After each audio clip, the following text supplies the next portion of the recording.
Почитувани граѓани, почитувани медиуми, единствено за кое што се способни и за кое што ги бива функционерите на СДСМ се иновациите во криминалот.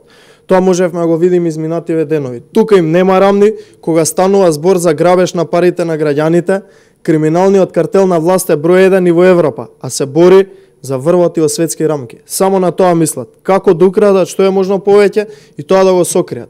Измислија реинкарнации, леења на иднината и куп други апсурдни проекти само за да си поделат 10,5 милиони евра на фирми на нивни функционери. Мисла дека во 21. век младите во Македонија не следат што се случува на полето на технологијата и развојот, па може да им се продадат како иновација проекти од типот ајде на одмор. Додека на МИТ универзитетот во топ 10 иновации стои развој на artificial embryons, односно целосно вештачки ембриони. Тука пак Заев, Андјушев и Деспотовски доделуваат милиони евра за иновации од типот набавка на печатарска машина, изработка на нови модни колекции или рекламно стакло. Очигледно доцнат повеќе од 100 години. Почитувани, СДСМ се фатени на дело со скандалот криминални иновации. Јавноста е сведок дека Социјалдемократскиот сојуз парите на граѓаните ги дели на партиски ликови со цел да им се одложат за финансирањето на партијата или поддршката на СДСМ изминатите изборни циклуси. Фондот за иновации се претвори во фонд за финансирање на фирми блиски до СДСМ и фирми на функционери од СДСМ.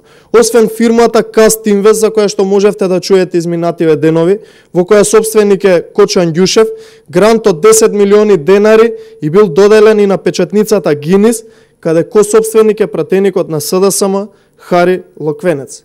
Па така го прашуваме, Хари Локвенец, што тоа иновирал и каде му е пријавен и заштитен патентот за кој што земал толкава сума на пари?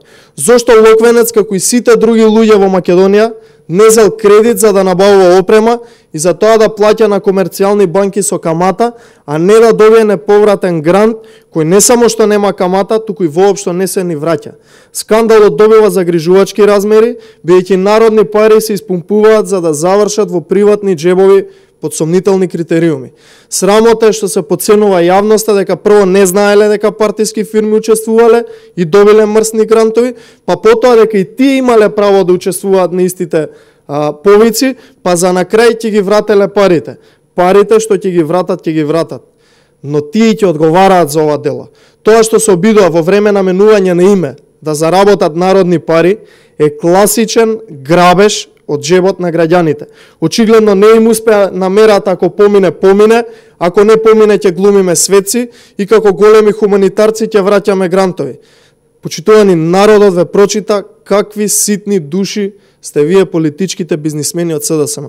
Тоа што се работи за 150.000 евра не амнестира, бидејќи Ал Капоне беше фатен во ситен криминал, а потоа одговараше за сите криминали кои ги правеше, но поради корумпираната власт и судство беше толериран. Ќе дојде време кога судовите ќе бидат ослободени од канџите на СДСМ. И сите вмешани во овој скандал и во многуте други кои серијски се прават ќе одговараат пред лицето на правдата, ве уверуваме. Ви благодарам.